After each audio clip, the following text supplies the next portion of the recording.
Everybody, it's Allie, and welcome to our Y&R Chat for Sunday, July 14th, 2019. Chelsea has got both Nick and Adam on a string right now. Nick is completely ready to pick up their life right where it left off a year ago, and I think Adam would have ripped Calvin's wedding ring right off of Chelsea's finger and put his wedding ring back on her finger if he could have.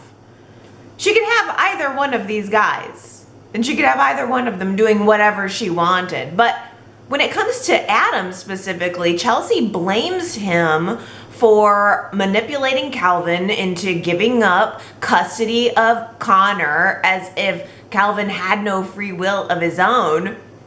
But next week, Chelsea is also going to have an opportunity to blame Adam for secretly recording a conversation that they had and handing that recording over to Paul while implying that she may very well have just killed her husband for his money, which, to be fair, isn't that far of a stretch, right? I mean, we were all kind of thinking it. We were all kind of thinking that maybe Chelsea could have offed him.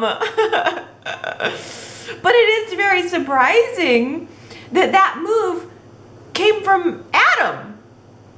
Even Paul and later Phyllis were really taken aback that Adam would turn so viciously on this woman that he has loved so long and so deeply. And Adam's response to that? Well, the bitch turned on me. Wow. I mean, I don't even really know what to say about that. Adam must just be in such a deep, dark despair, and I thought that he was coming out of that. I wonder if maybe Chelsea's rejection of him has made him feel the need to lash out further, maybe to kind of validate all of the evil, awful things that people think and feel about him, as in, hey, if everybody thinks I'm evil, then I'll just be evil. I thought it was interesting, though, that I asked you guys in a poll question last week if you think that Adam should have access to Connor, if Chelsea should let Adam see his son. The majority vote, 76% of you, said yes.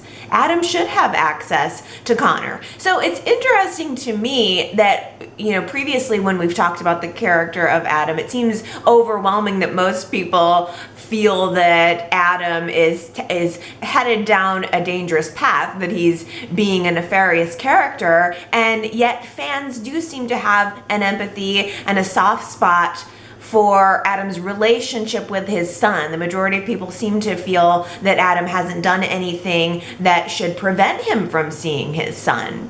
So why is it that Chelsea doesn't see that? The strange thing about Chelsea's attitude toward Adam right now is that she really has made no attempt to try to connect with Adam at all, or to empathize with him in any way, to listen to what his point of view might be, which is out of character for Chelsea, because Chelsea has always gone out of her way to look for a way to understand Adam. And she hasn't done that at all this time around. She's just taken what everyone else has said about Adam as being the truth, and she just never really has checked in with him to try to understand where he was coming from in any way. And now Chelsea just sees Adam as an enemy.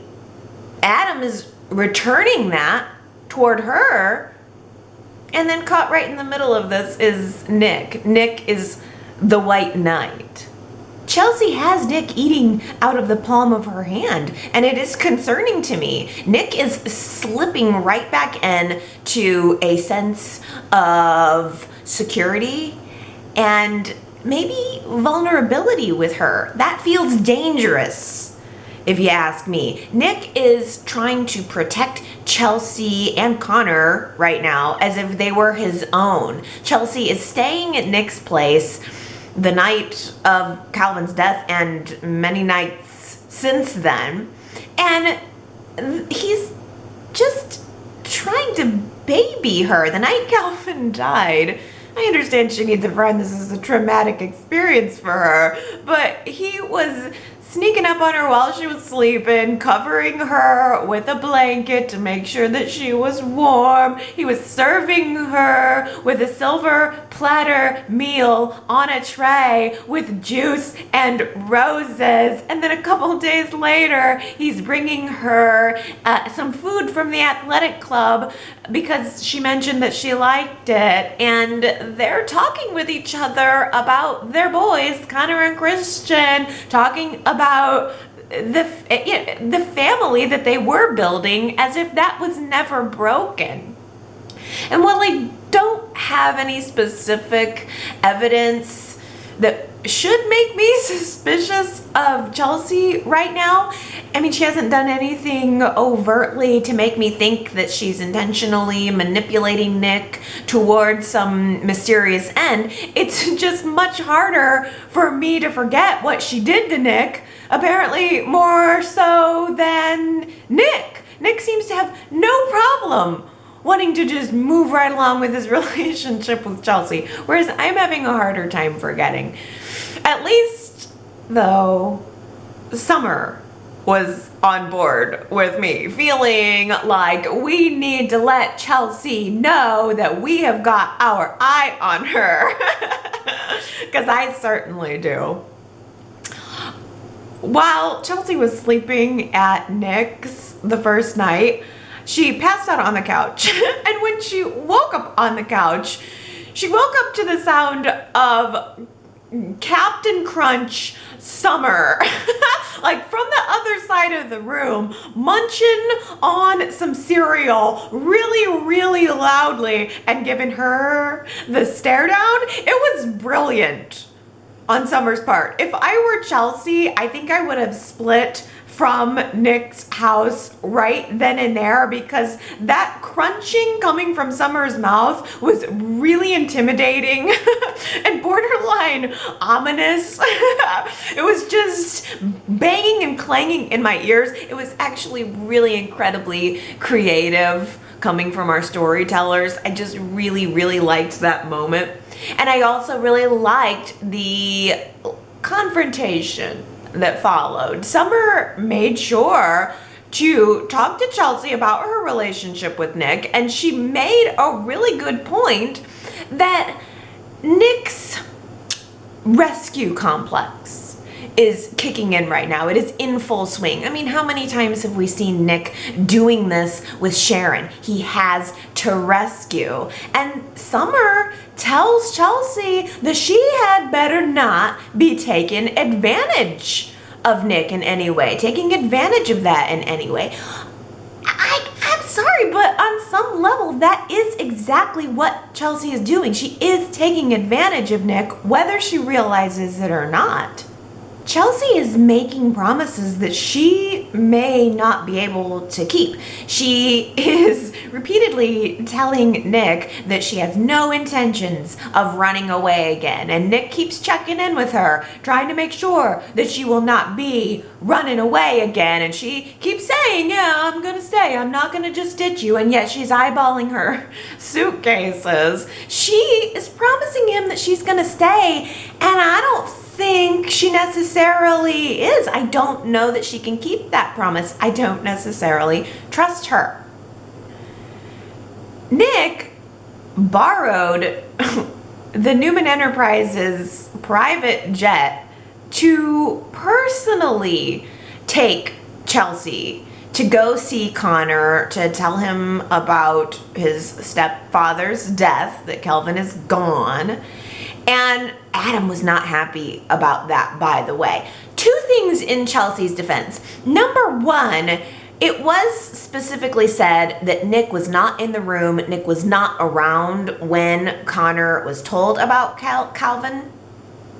And number two, I think that it would have been overload to take Adam with her instead. I don't think that it would have been right to tell Connor about Calvin's death and Adam's resurrection in the same conversation. I think those were two separate conversations for two separate times. But I think that overall, Adam is upset with Chelsea for choosing Nick's presence and having Nick's support over his. I think telling Connor about Calvin's death and anything having to do with Connor, honestly, seems like a side note, really. Chelsea told Connor overnight about Calvin's death, and then she came right back to Genoa City immediately the next day.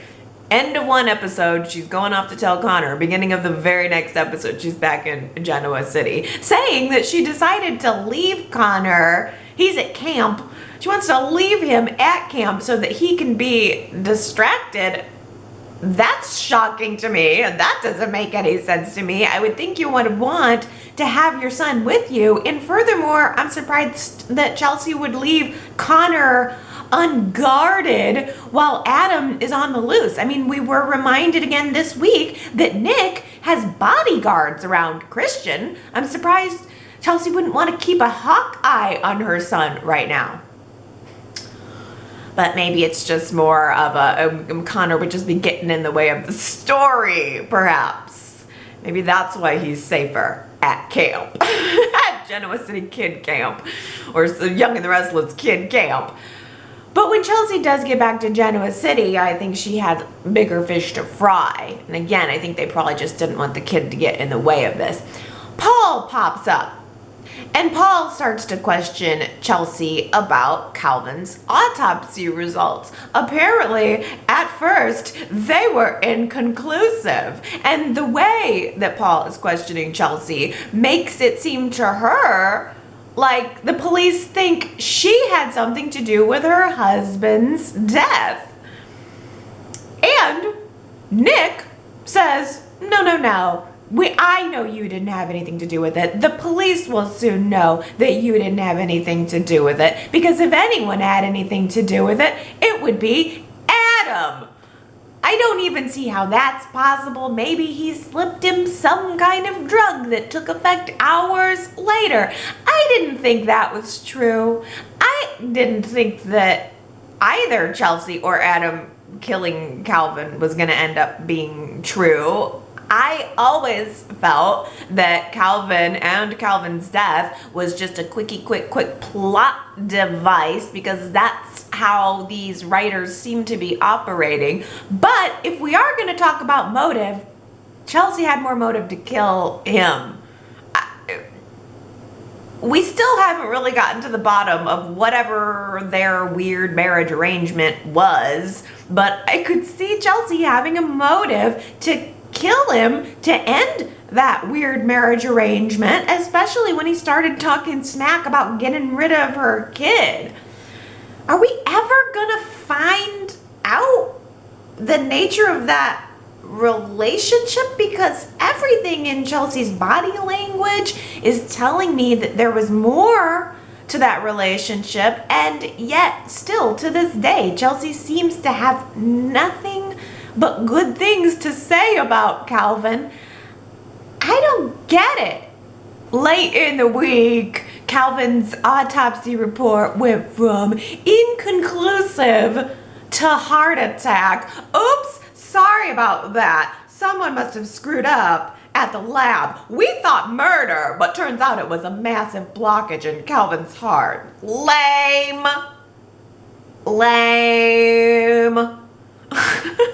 How do you get those two confused? Unless there's some other twist coming down the pike that I don't know about, I do think it's worth noting that Adam had Kevin hack in to the GCPD files to find out what those autopsy results were. Adam found out from Kevin that they were inconclusive, and maybe that's what prompted him to go to Paul to try to push Paul over the edge. Sure, no problem. Kevin can just go ahead and do anything he wants to, especially when it comes to the GCPD. Kevin built their system, so it makes complete sense that he would have left a convenient back door for himself.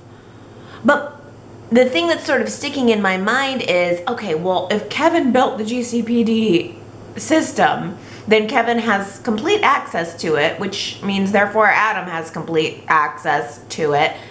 Does that mean that Kevin would also have the power to edit those autopsy records? Is there any chance that maybe Calvin did meet foul play and just somehow Kevin was able to edit the records to make it look like that's not the case? I'm not sure. I was proud of Kevin, though, for finally mustering up some nerve, getting up in Adam's face, and pretty much saying, all right, I'm doing your bidding for now, but I am just waiting for you to slip up, and then I fully intend to exploit it. I'm not sure if I have a whole lot of faith in Kevin's ability to pull off any kind of coup against Adam. I do, however, have infinite faith in Michael's ability to do so. And our preview for next week had Michael confronting Kevin, questioning what Kevin was up to. But my bigger and better question is, what is Michael up to? Because Michael said that he was working on a way to bring down Adam, and the most exciting thing about this to me is getting the chance to potentially see Michael flip on that his dastardly black hat and get down to the business of beating Adam at his own game. Phyllis's position on Chelsea is very intriguing to me because Phyllis has, on several occasions this week, tried to dissuade Adam from pursuing Chelsea at all. Phyllis tells Adam that Chelsea is a con, she is a no-gooder. And Phyllis was saying the exact same thing to Nick last week. So Phyllis don't like Chelsea, and Phyllis don't want Chelsea having any kind of presence in these guys' life. Can you believe that Phyllis tried to tattle on Chelsea to Paul about how Chelsea bonked Sharon over the head right before she left town? I'm thinking that maybe that might have been something that raised Paul's eyebrow in Chelsea's direction when it came to investigating Calvin's death, but he didn't let on to that with Phyllis. In fact, he turned it around on Phyllis and tells her that he has a few questions about her little recent leave from town. I don't think that's gonna go anywhere, though. I just think maybe that scene existed mostly to give Michelle Stafford and Doug Davidson an opportunity to come face to face again, since that was an epic rivalry all those years ago. I mean, all those years ago.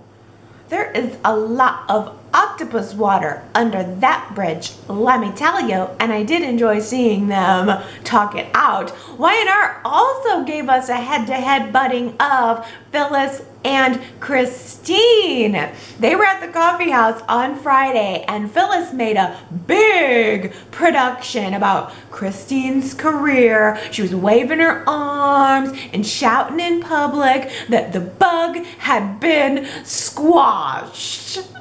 It was great. I think the dynamic between those two really, really works because Phyllis is so big and so over the top and so dramatic, and Christine just has this really cool and confident way of quipping back at Phyllis without getting her feathers ruffled. She never lets Phyllis see if her feathers are ruffled. I mean, there's really no need for Christine to get worked up over Phyllis or to go out of her way to seek revenge. Phyllis is pretty good usually at imploding all on her own.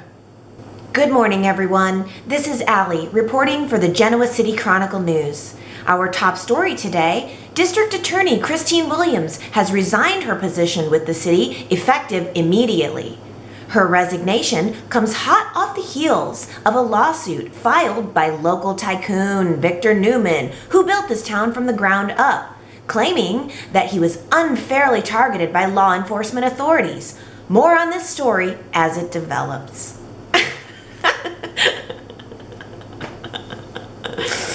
Oh, I'm happy for Christine. Frankly, I think she has been stuck in the same role for way too long, and it just became played out and overdone over time, and there was just nowhere else that you could go with the character. So while this seems to be an ending for this part of Christine's career, she's had many other iterations of her lawyering career over the years. So I think that this could be the beginning of something new and exciting for her character. There are a million different directions that Y&R could push her in, and I'm excited to see what they do. I hope that they decide to have Paul traveling right beside her for whatever her new adventure is. The big question, though, on everyone's mind is, who will be named as Christine's replacement? Adam commented to Phyllis on Friday that he would be very happy to use some of his money and his power to just buy Christine's replacement. The prospect of that sounds absolutely terrifying to me. Adam having the ability to influence who is prosecuted in this town. I mean, could he decide to use that influence to have Chelsea prosecuted for Calvin's death regardless of the autopsy results? Could he order a new autopsy and rig them? Or could he decide to shine that laser beam of evil on Nick? I don't know. I mean, there is a supposed custody case that is coming up. Maybe if Adam buys the district attorney, he can somehow influence those results.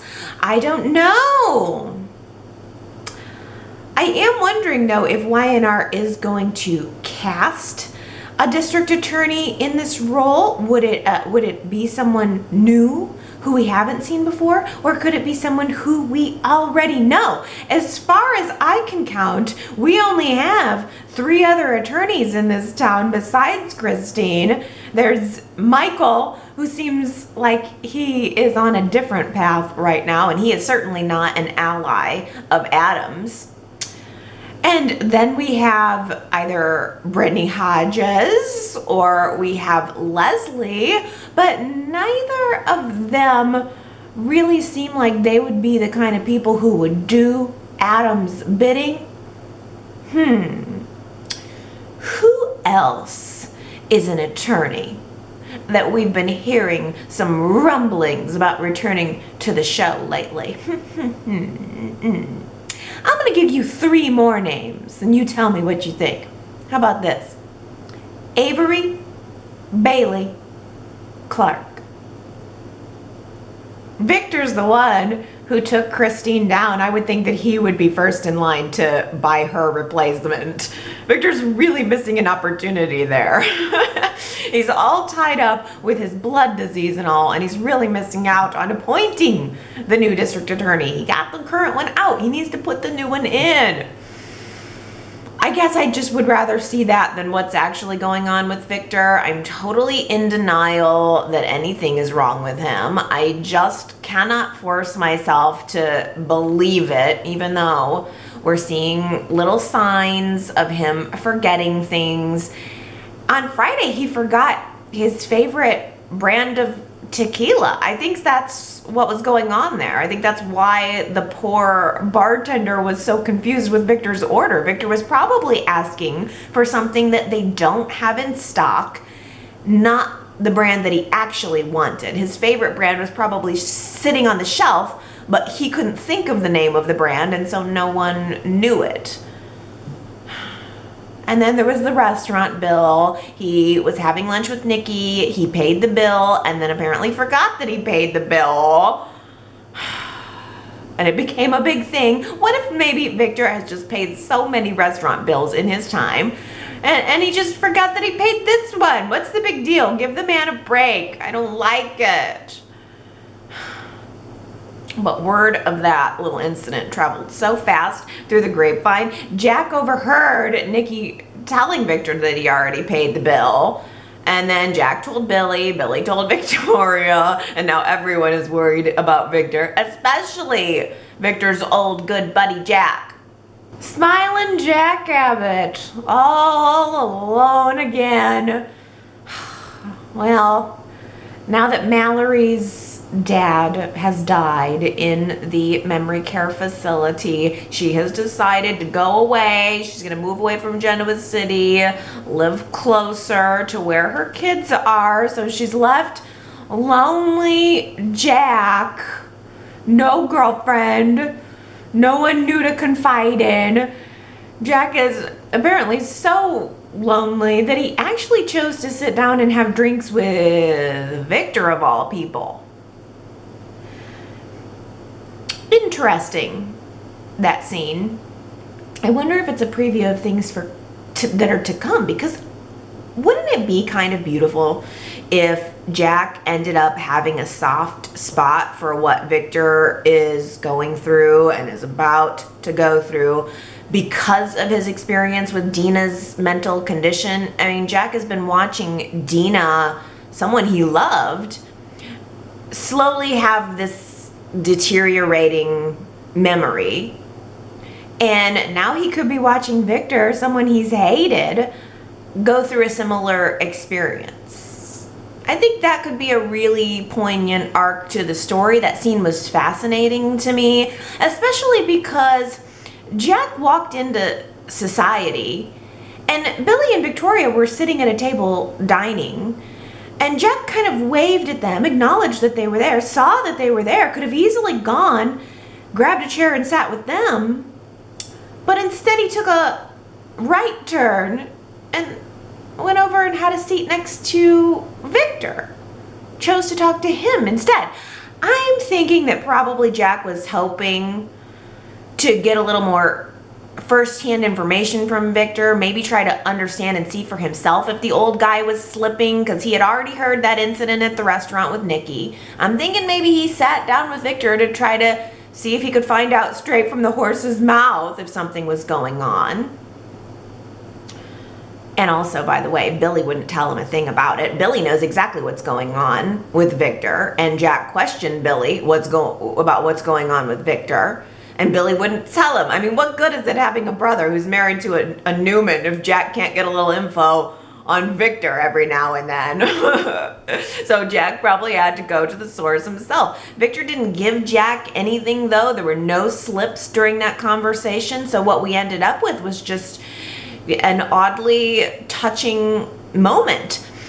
I'm kind of wondering if maybe we'll see a part of the story where Jack is presented with an opportunity, possibly by Adam, to take advantage of Victor, and maybe Jack will choose not to do it. Maybe Jack will have a feeling of, no, I don't want to win this way. Because Jack is on to it. He's on to the fact that something is going on with Victor. He knows that Victor didn't just step down from his beloved company and appoint Victoria as CEO for no reason.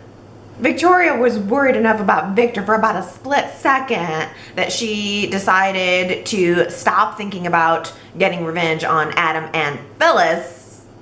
But then Nick dropped a juicy little tip in her lap. So Nick has been working on a particular development deal for Dark Horse.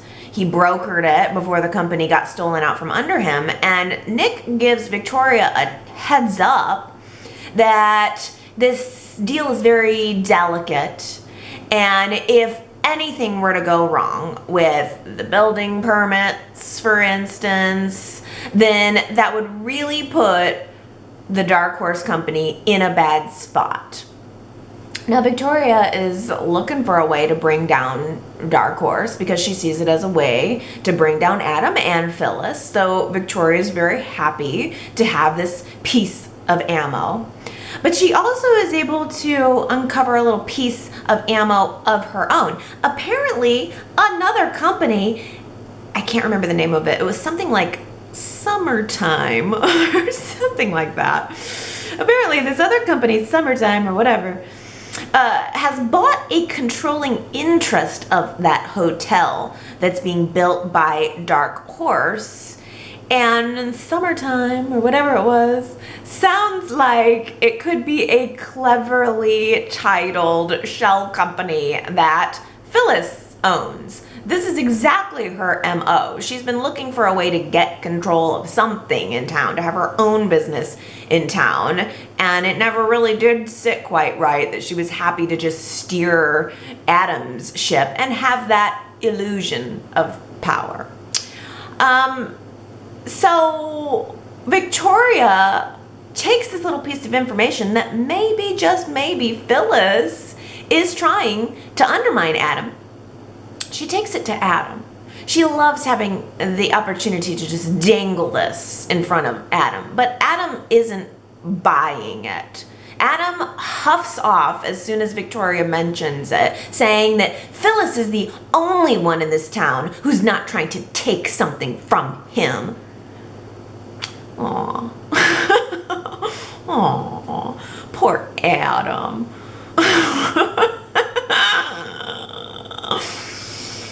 The only thing more laughable than that was when, after that conversation took place, Victoria ran back to Billy and she was pretending like she only told Adam about Phyllis potentially undermining him because she was trying to do him a solid. She was trying to give him a little heads up just to help him. Please. I mean, really, what was that? That was way off. Victoria ain't doing no solids for Adam. We know it. She was just whispering in the corner a couple frames prior to Victor, saying that she was planning on stealing Dark Horse away from Adam and putting it under the Newman umbrella, which Victor wholeheartedly approved of, by the way, and will probably accidentally babble to Adam about under the diminished mental capacity umbrella. Why is it that Billy seems perfectly happy and normal and well adjusted every Monday through Friday, and then every Friday we see a little slice of his stability slipping away? This week it was a doll that was Deliah's, left out in the living room at the Chancellor mansion for no logical reason as far as I can tell. Esther speculated that maybe Kevin was webcamming with Bella and he decided to show her Delia's slobbery old doll, but that seems bizarre to me. It seems bizarre to me. But here we are. Billy clearly still thinking about Delia and Adam and everything he lost. And we also saw a preview for next week where Billy is bumping into Phyllis and telling her that if she is using Adam, if she is trying to do something to undermine him, then she better hurry up and get to it, probably before someone else like him does. I mean, the thing though is, from Phyllis's perspective, besides stealing a hotel or possibly a whole company from Adam, I don't know how whatever Phyllis is doing is really going to hurt Adam. I think Phyllis is mostly just going to hurt Adam's feelings. I don't think that whatever Phyllis has got going down is meant to tear him down personally. I think she's at most just going to steal a piece of his company. And I think that Billy wants more than that. Judging by Billy's gunplay that we saw the last 2 Fridays, I'm guessing that he is out for blood.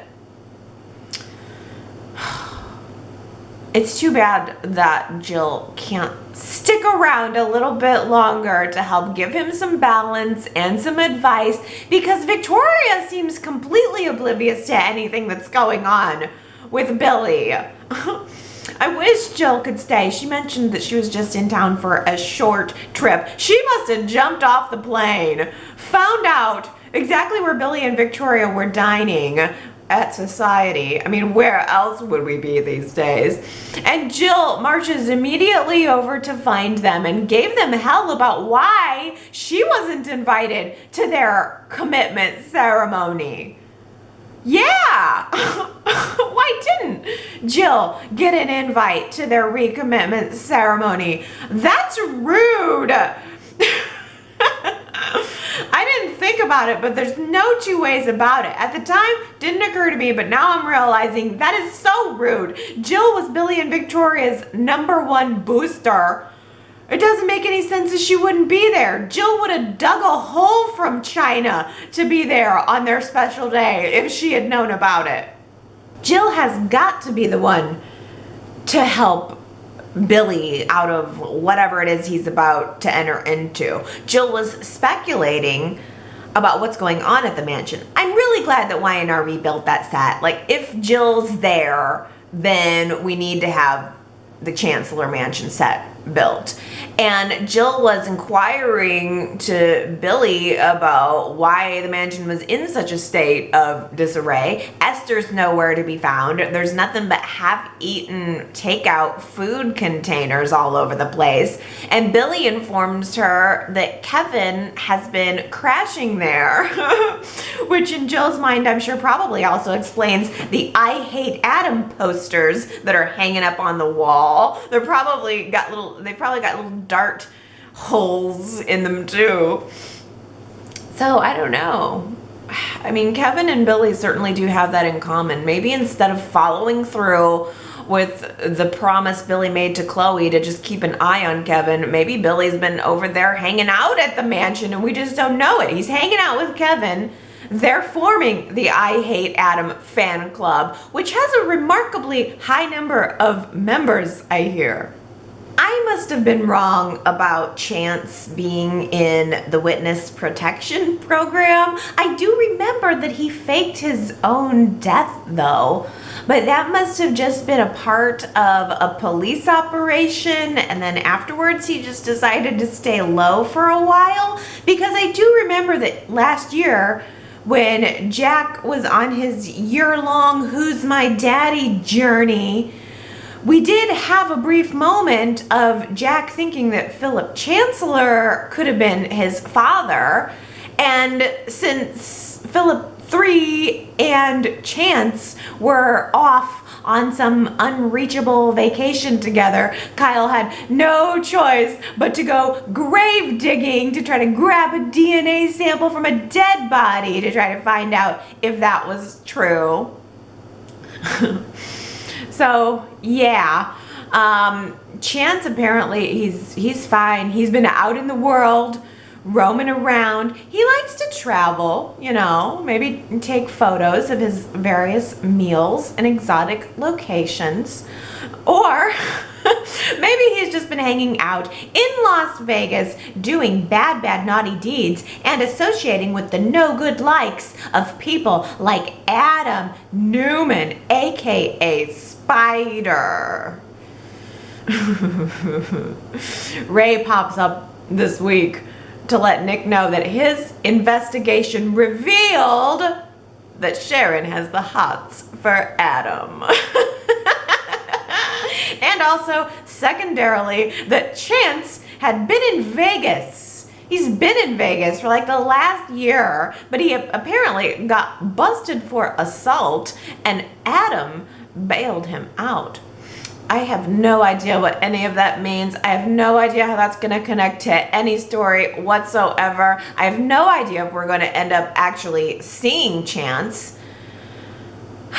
The only thing I do know is that when Nick told Jill that she needed to maybe check in on what Chance is up to, Jill made that phone call to Chance and she said he better observe by the tone in her voice that he better give her a phone call and let her know what the hell is going on with him. I loved that moment. I just loved Jill. It's like when she got off the plane. She got off the phone with Catherine, and she had this really great moment where she looked up. What did I just say? Did I say Catherine? She got off the phone with Chance. And she had this really great moment where she was looking up at Catherine's portrait on the wall, and she just had a dialogue with Catherine again. You know, it was just like, she said something like, "Oh, you old bat, I know you loved him too." Just there was something about that became this endorphin rush for me. Like Y&R hit the Catherine and Jill button and it just flooded me with emotions. It was like you're on an IV or something, and all of a sudden you just hit the button and you're just flooded with the medicine. That's how I felt. Y&R hit the Jill Catherine button and I was flooded with like with an antidote or something. That whole scene with Jill and Catherine's portrait, it gave me something that I didn't even know that I needed. This week's poll question: is Theo awesome? Or is he just annoying? YRChat.com. I'm gonna make you pick. Is Theo awesome or is he annoying? There's no gray area. I cannot make these polls have gray areas because otherwise the results will all be somewhere in the middle. If it's a really truly good question and a really good story, everybody's probably gonna vote the middle ground. So I'm making you choose. Theo, is he awesome or is he annoying? And I think you guys are gonna kill me because I get the feeling that you're gonna tell me that I should not be liking Theo, that he's annoying and rude and immature, and you're right, you're really, really right, but he's also so much fun right now. And this is at a time where I also remember when Kyle used to be fun. I remember that. I'm kind of on Theo's side in the Kyle debate right now. I mean, I don't even need Kyle though now because I don't need Kyle to be fun anymore because now I've got Theo. And Theo has this really big personality that has come out of the woodwork, and he's making my jaw drop in every single scene. I was not at all sold on Theo until this week. He just bloomed right before my very eyes. Theo is giving me a very 1990s Courtney Taylor, Dandy Warhol's vibe that I am loving. I love the way his forehead crinkles up when he smiles. I think he's really cute. I liked the way that he was forgiving of Summer's post-carnival drama from last week when he got back from his business trip. He was very complimentary toward her. He was encouraging toward her, pushing her to become an influencer for Jabot Collective. He wants, instead of her working with influencers, he tells her that she should become an influencer. This is an annoying term to me, in case no one has noticed. Influencer. I want to be an influencer.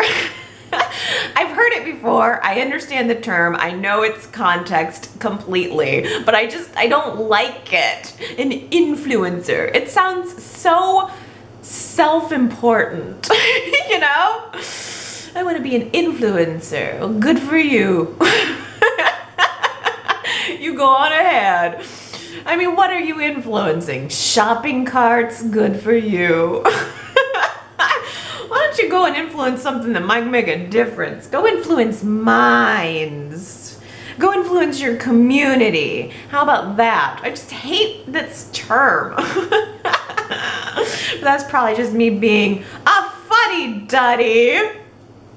I mean, I did like that Theo was challenging Summer to reach for something more, shallow as it may be, and shallow as I might be, I also just really liked the giggly, goofy, messy hotel sex that they had, where they were so into it, they bounced off the bed and onto the floor. I'm in.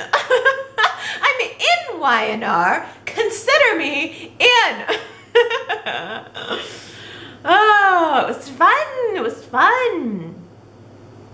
I just hope that Theo's current level of fun party boy can be maintained. I don't want it to develop into anything more sinister, because Jack made that comment about how he worries that Summer is getting involved with Theo. Because Theo and Kyle used to get into some really bad trouble, and he doesn't want to see Summer get dragged down or whatever. Like, as if Theo is going to somehow be a bad influence on our new influencer.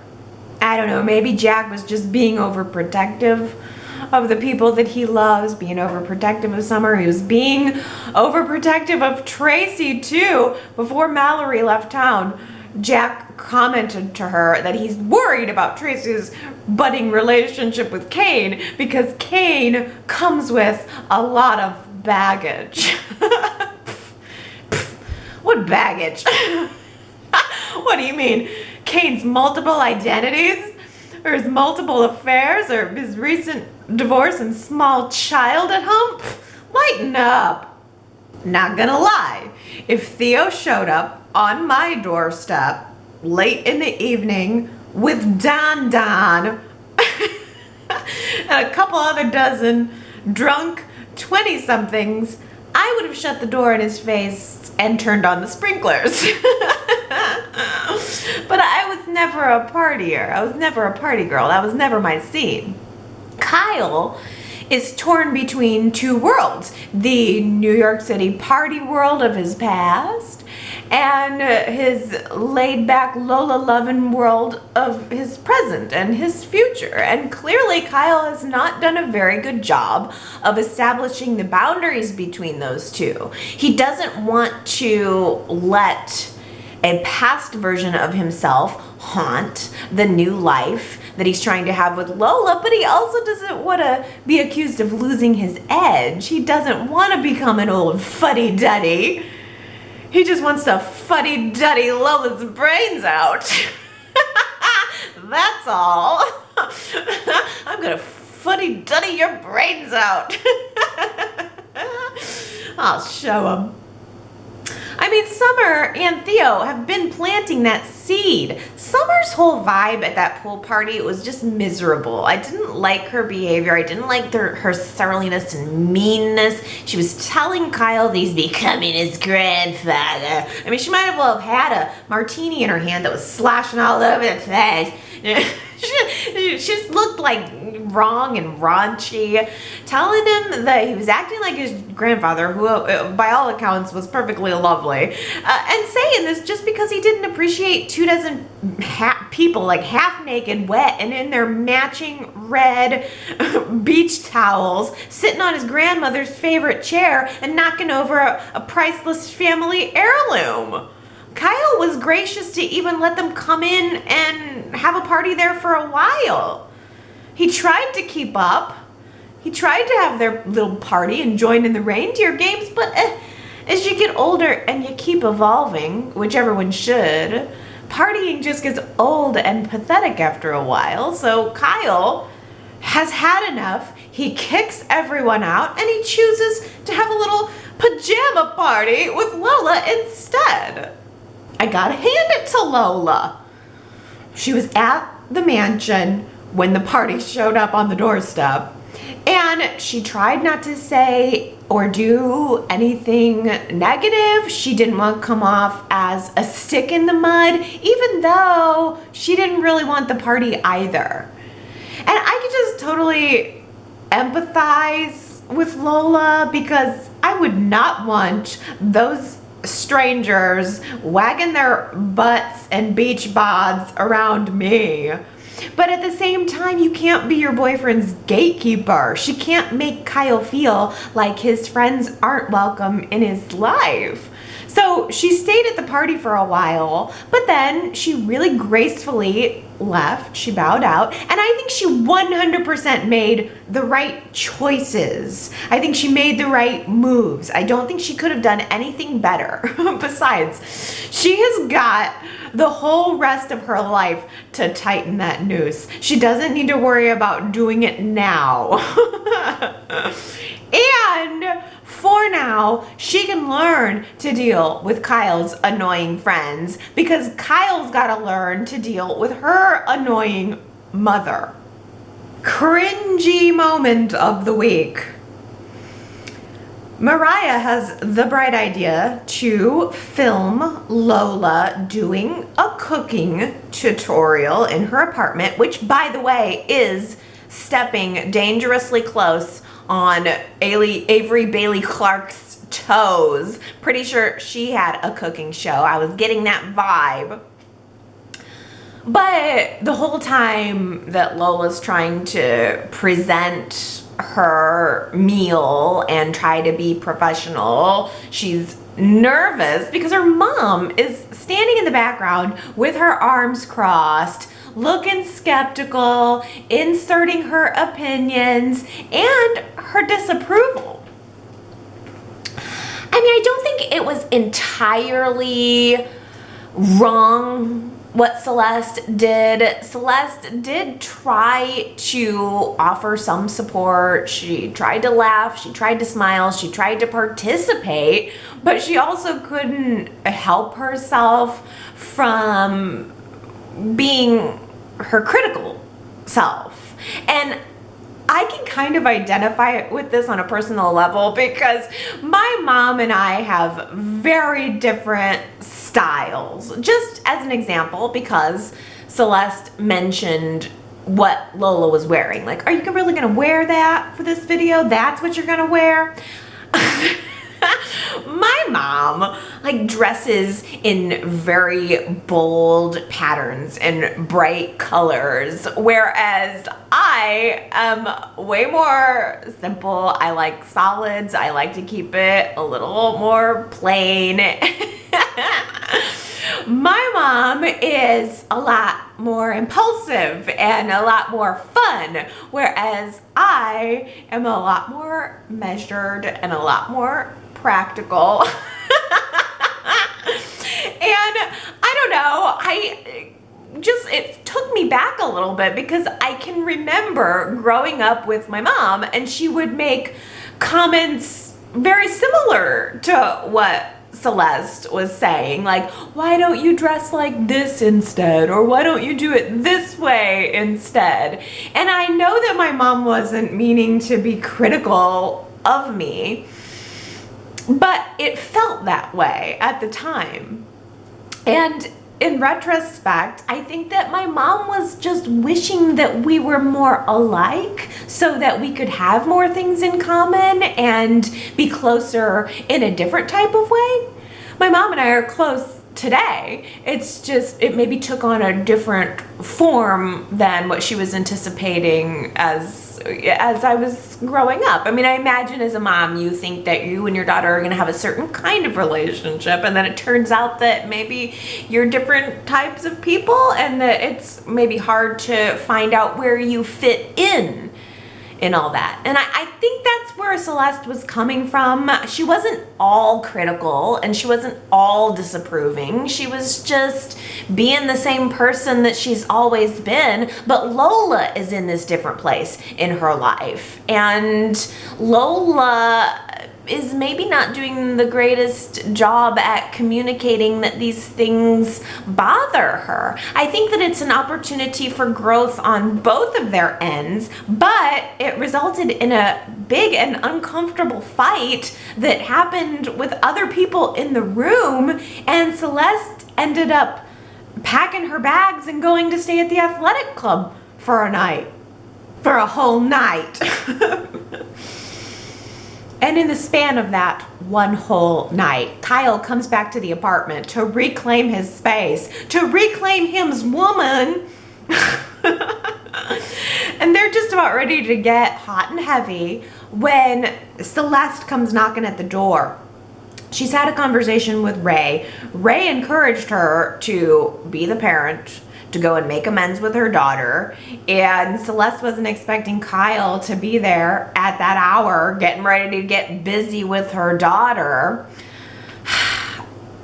I also think that Celeste and Lola are from just two different eras, as all moms and daughters are.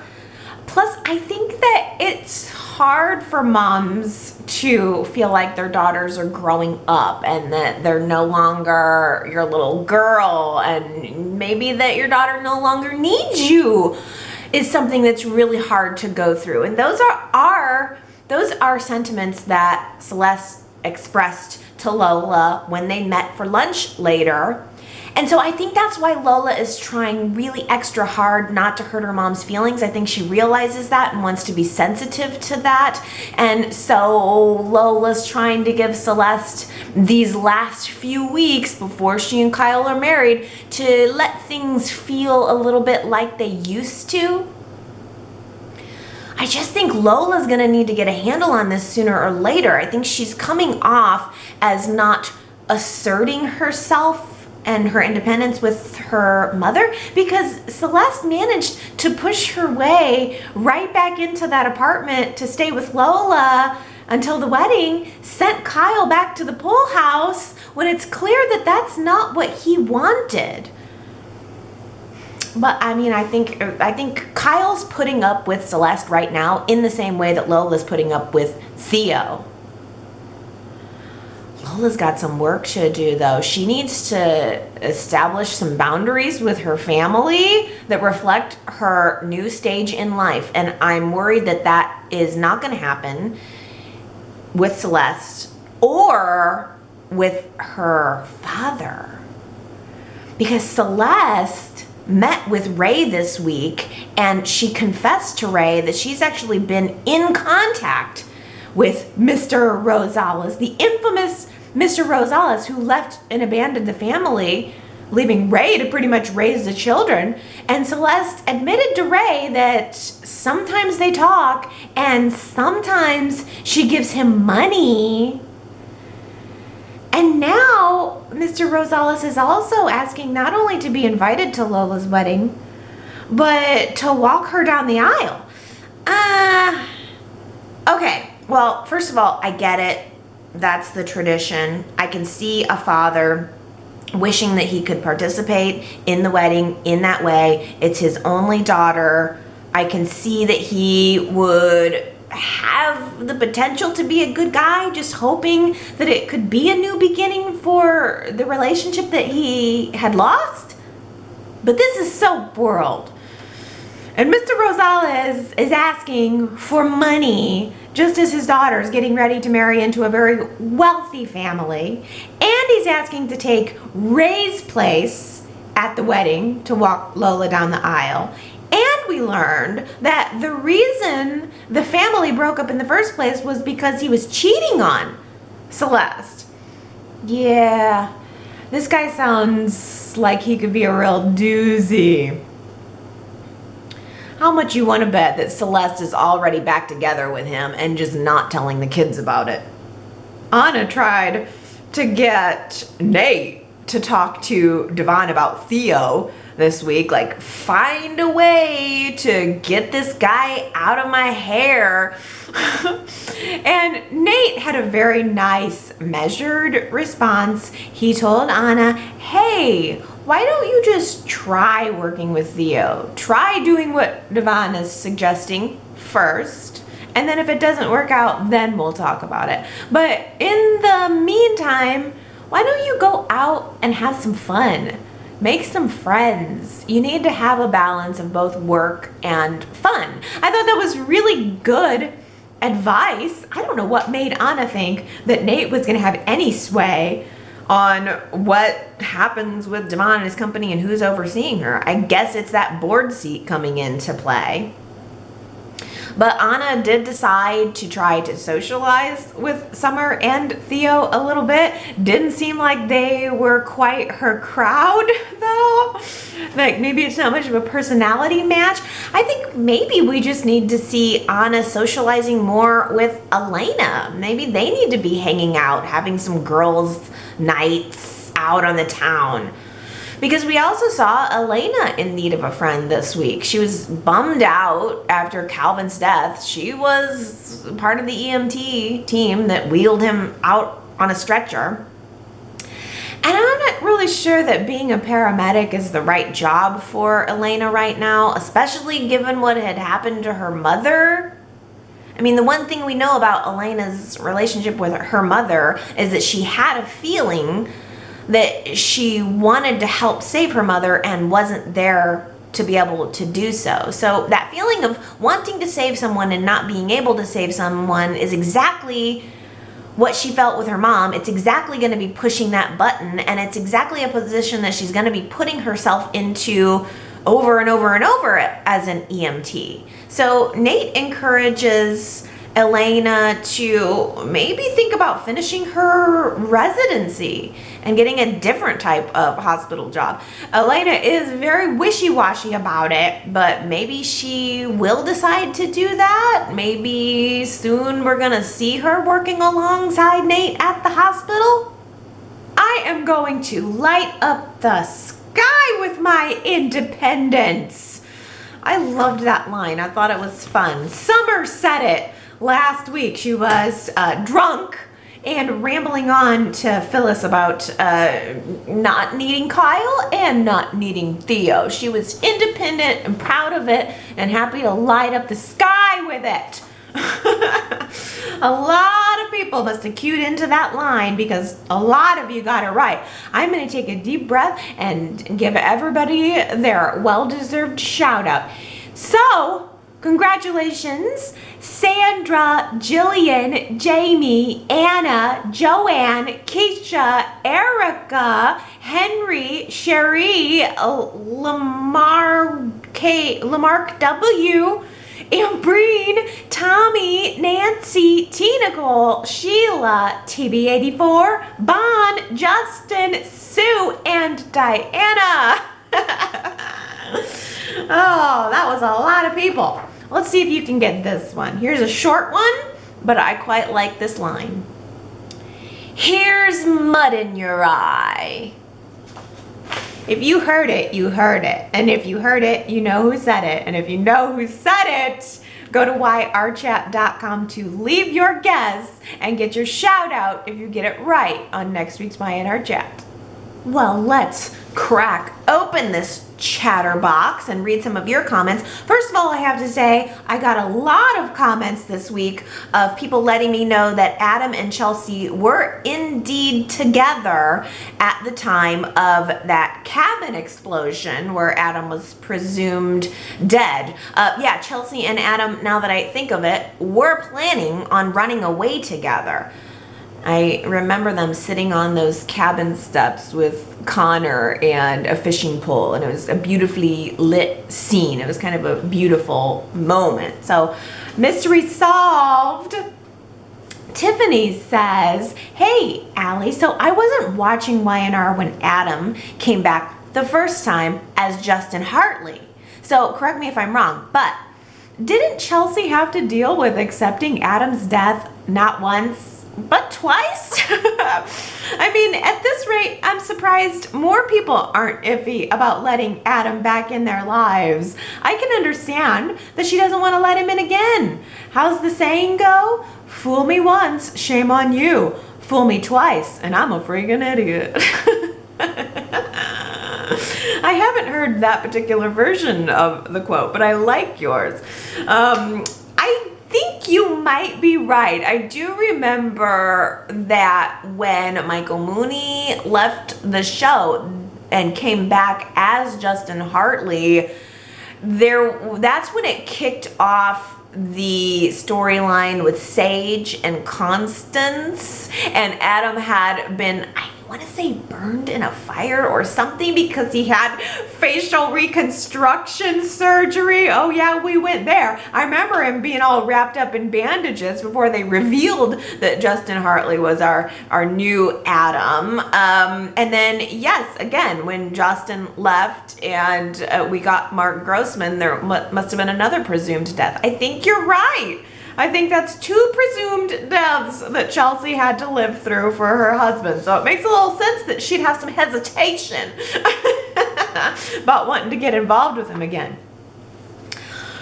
Leslie says, wow, Chelsea is a horrible mother. Who would go tell their son that their dad died and just leave? Leslie, I was so shocked that happened in such a short little time frame. I thought we were gearing up maybe for Chelsea splitting town or something, like taking that private jet and getting out of town and tricking Nick into smuggling her. But nope. She went to tell Connor and then just left him and came back to Genoa City. For what? Exactly. I mean, Paul did say she needed to stay close to town, but what's keeping her there now?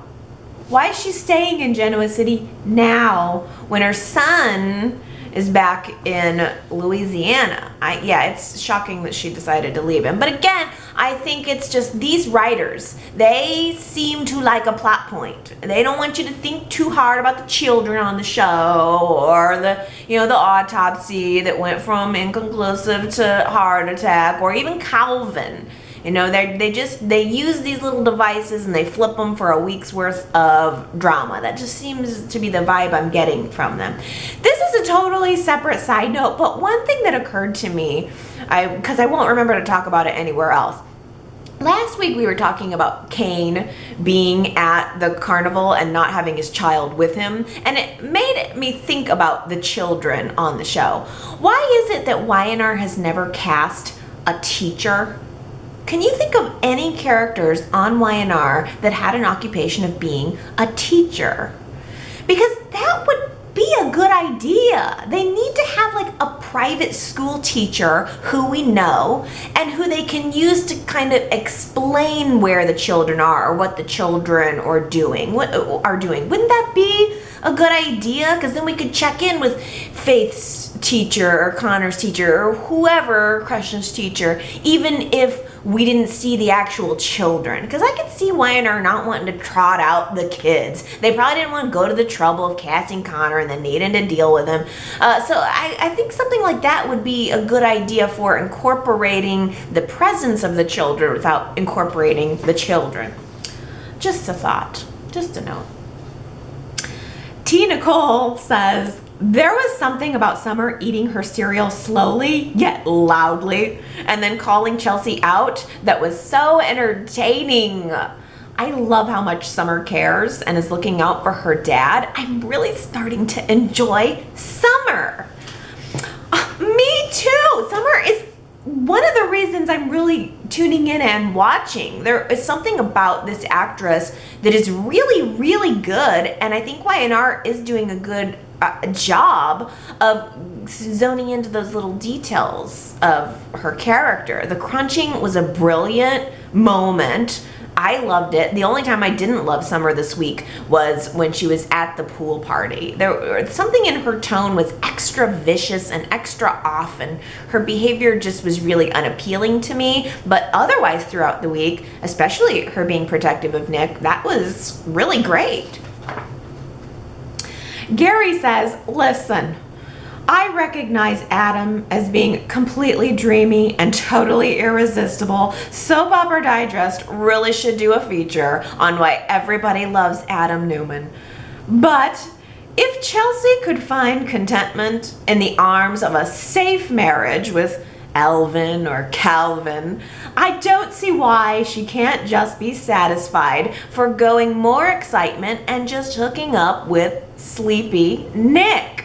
Can't that be enough for her? It's a good question, Gary. And also, if Chelsea could find contentment with Alvin or Calvin, then why did she leave Nick in the first place? Didn't Chelsea leave Genoa City, create her little scam, and blow her little world up because she didn't want to have a sleepy lifestyle? She didn't want to be a soccer mom? She went off to explore, and then she came back with this weird marriage to a guy who seems pretty bland and boring and stable.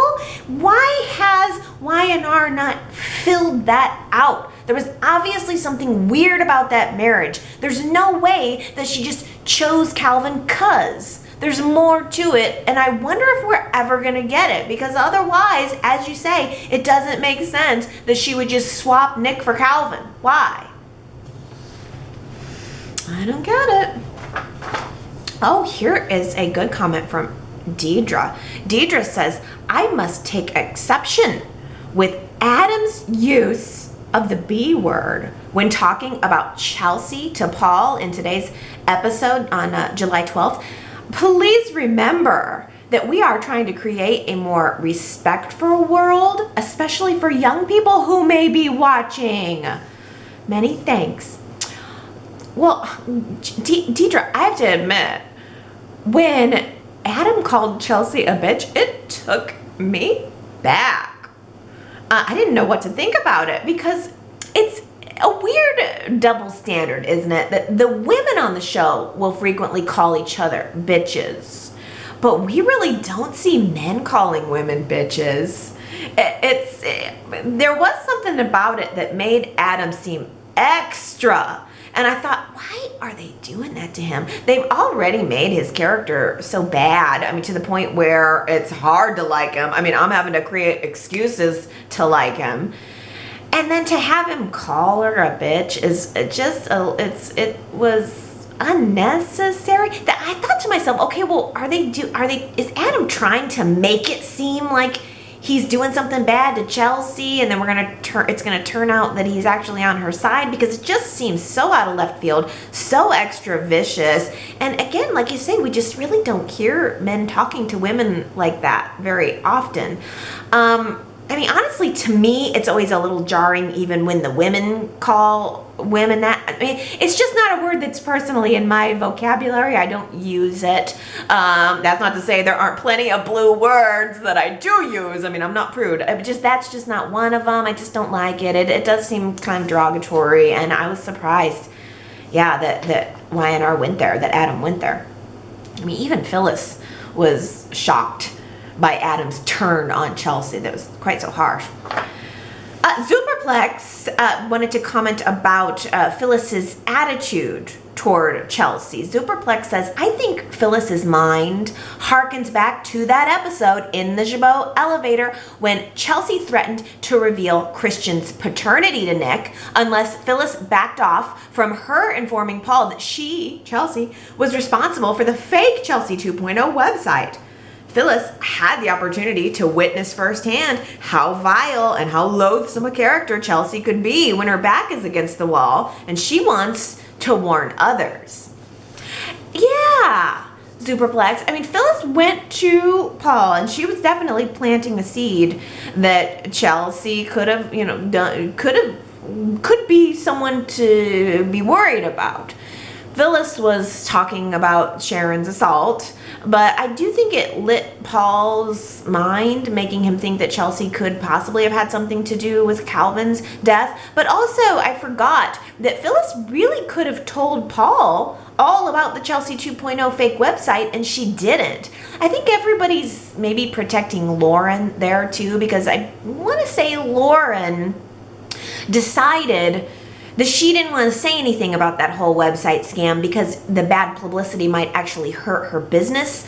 So that means that nobody knows what Chelsea did. Everyone is knowingly keeping that secret, maybe for Lauren's sake, and maybe that's why Chelsea is free and clear. I was thinking that she left town and was potentially wanted by the authorities, but I don't think that's right. I think Chelsea's totally free and clear to be walking around. Nobody knows about the scam that she committed. Nobody knows about hitting Sharon. It's old news anyway. I can't see Paul's gonna go out of his way to prosecute her for that. Oh, but it will be kind of good to see Chelsea and Sharon come back into contact. I hope we get that soon.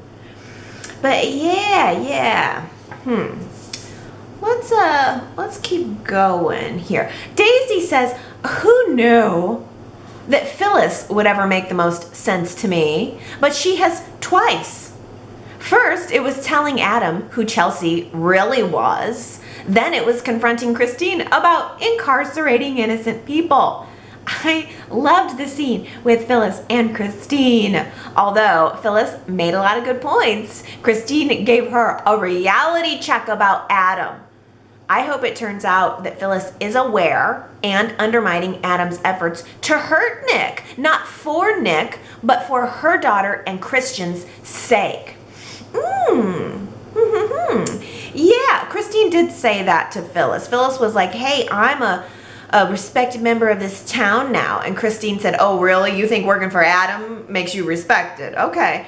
And now we're seeing that little bit of turn that maybe Phyllis is not Adam's friend. Maybe Phyllis is going to try to take a little something from him. But I like, Daisy, that you're connecting it back into Nick.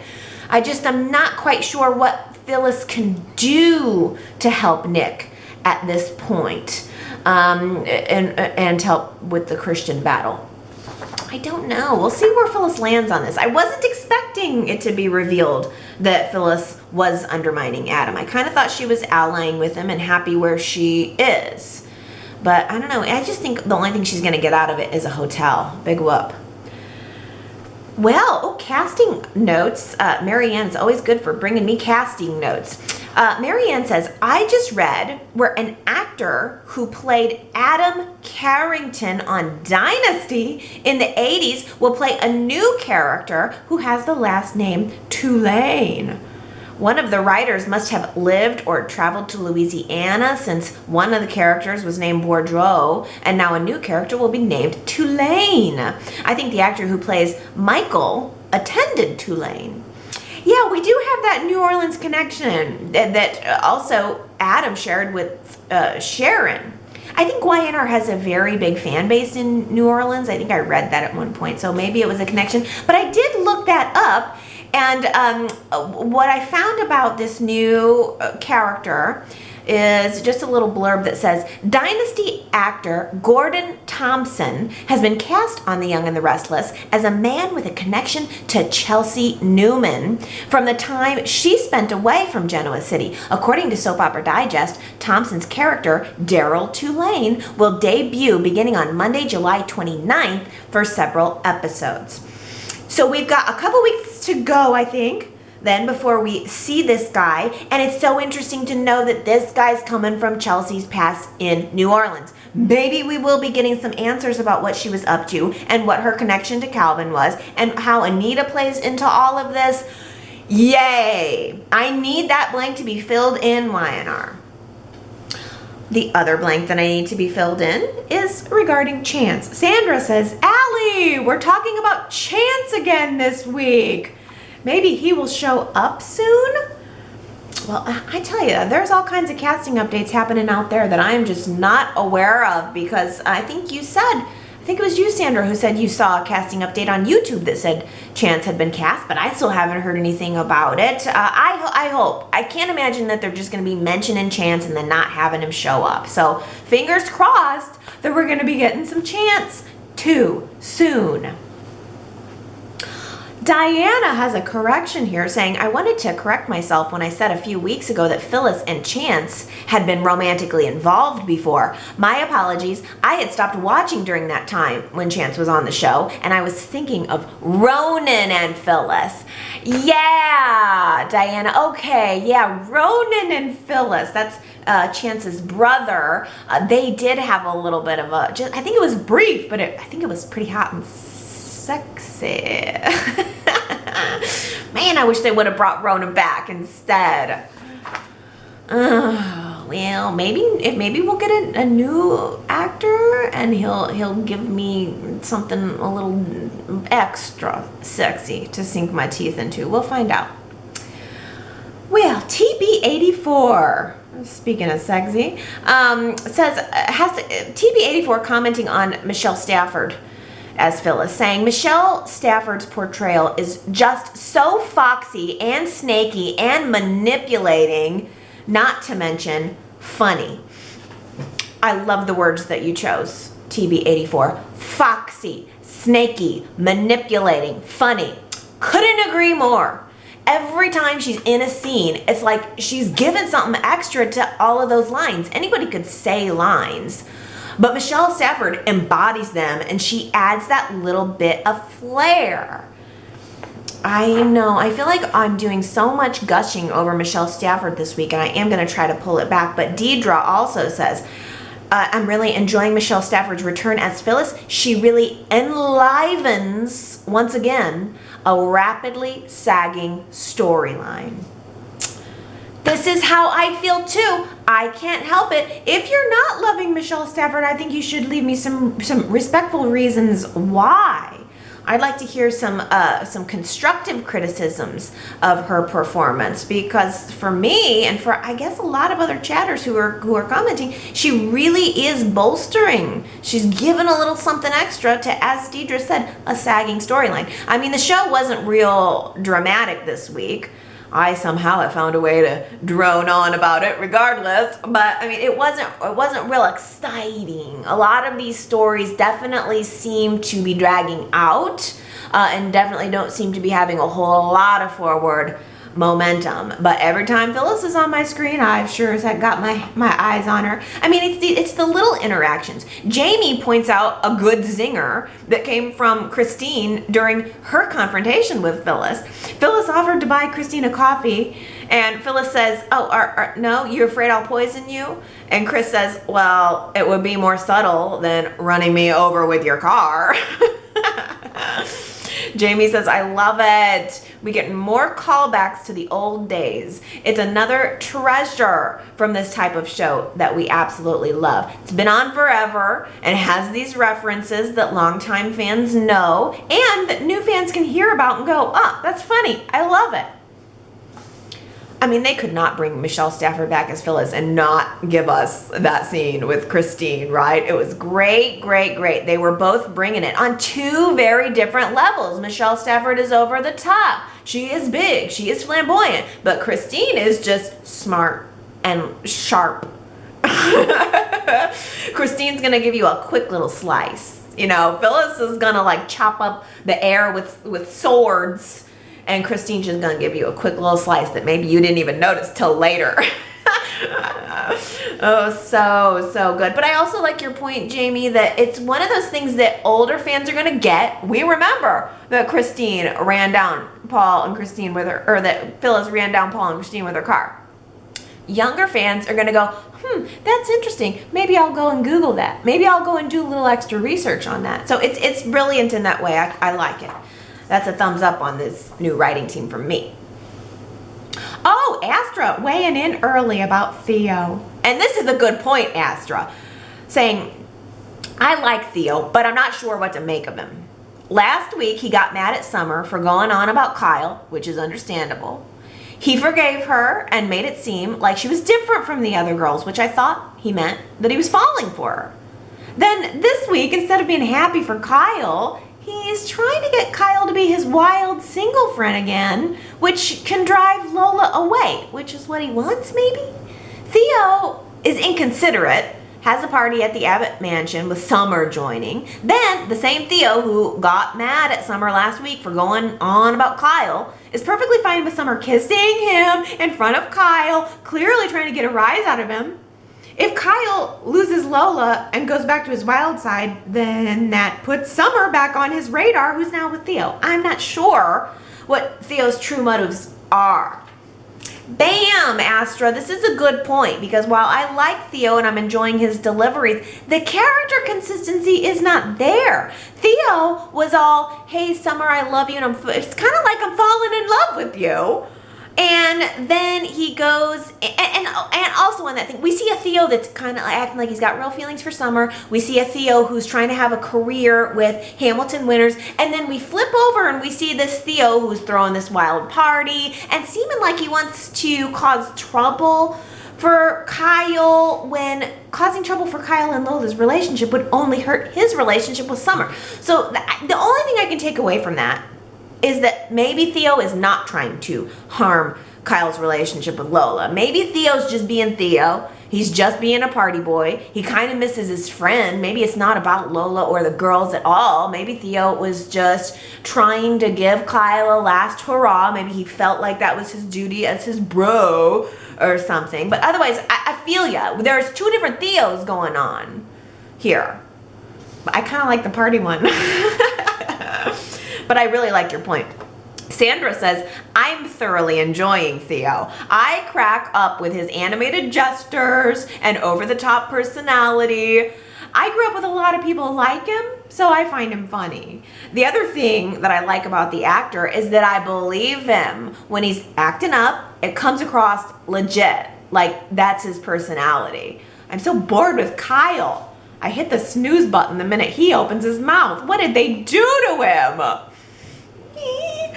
I agree. That's how I feel too. I miss Kyle kind of being a little sneaky and a little fun, but Theo's filling that gap for me. Y&R made the decision. I think when Y&R brought on Kyle, they were going to try to make him the new Adam. They were pairing him up with Victor, teaming up against Jack. They were trying to have Kyle be sneaky. And then they decided that he worked better as a romantic lead. They paired him up with Lola and he became a little dull. So they're giving us Theo now to replace it. But I do miss old Kyle. Gary says, I have a good question for you. If you were writing this show, what would you do with Kyle and Lola? Would you have them marry? And if so, what kind of marriage? Would you bust them up eventually? What do you think needs to be done here? I think, Gary says, that people are just putting up with Lola and everybody is annoyed by Kyle. How would you turn this around? What writing twist does this couple need?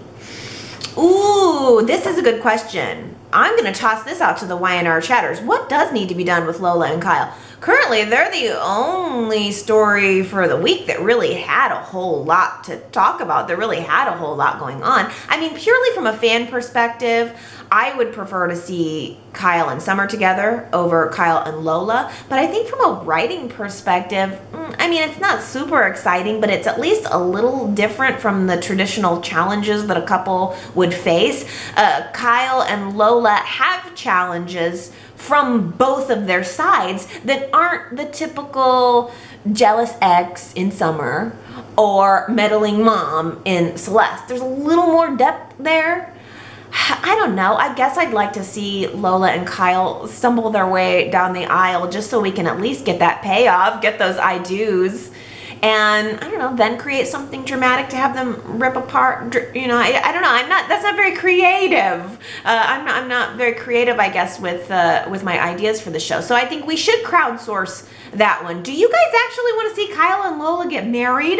And what would you do to boost up this story if you were writing it? It is a good question, Gary. Bon says, the Lola and Kyle storyline, it doesn't have any progression at all. Just the mom meddling, but not really. Yeah. I feel you. So other people are picking up on that. But Bon also says, Mariah making a video for Lola was weird.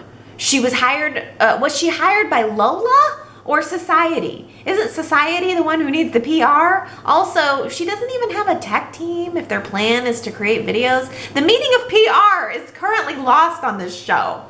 Yeah, Bon, I agree. I thought the video was weird. I thought everybody seemed uncomfortable with it, including Mariah. Mariah didn't have a whole lot of confidence with what was going on. So far, Mariah's big PR move is just making videos for people. Yeah. I'd rather, if it's power communications, I'd like to see some freaking power there and some confidence there.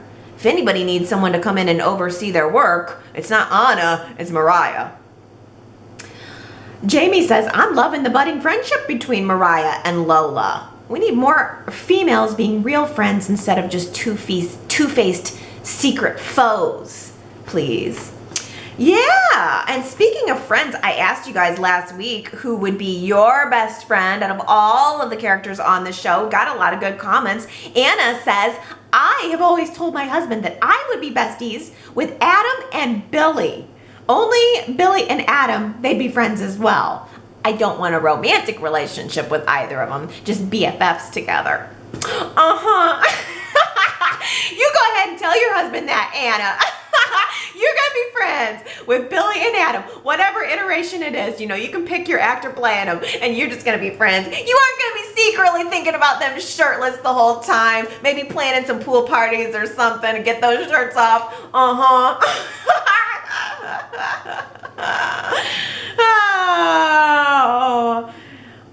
Bon says her bestie would be Mariah. Mariah's given the best advices to people in town lately, and she would definitely help you out, but also would tell you what's wrong with you or your flaws.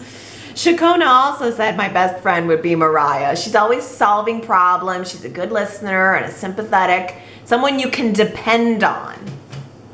I think that's Mariah's entire role. I bet that's why a lot of people would gravitate to her as a best friend, because she is kind of a support for the other characters. Leslie says, sadly, I think my best friend would be Summer. Ooh, Summer, that'd be an interesting best friend to have. I don't know how reliable Summer would be as a best friend, but you definitely would have some fun together. Superplex says, I don't know if we would be friends, but I think I would find a kindred spirit in Gloria. I can sympathize with a character who constantly strives to reach a goal, only to have that brass ring snatched away at the last moment. Oh, yeah. Well, I still like it, because the thing is about Gloria and about you, you're still doing it with good humor, you know? There's an intelligence there. Well, Diana is a girl after my own heart. Diana says, my best friend would be Michael. He's smart, funny, charismatic, and I'm sure he has an adventurous side. He could also offer you legal advice when you need it. That's where my head is. I always pick Michael. Michael's just my favorite character, because when asked which character am I most like, I pick Michael. And which character would be my best friend, I pick Michael. Okay, everybody, I've talked so long, my camera battery's about to die, so I gotta go. But you can go to yrchat.com to leave your comments about this chat, about next week's show, whatever you want. I always love hearing from you, and I hope that you come back for chatting again next week. Okay, everybody, love ya. Bye.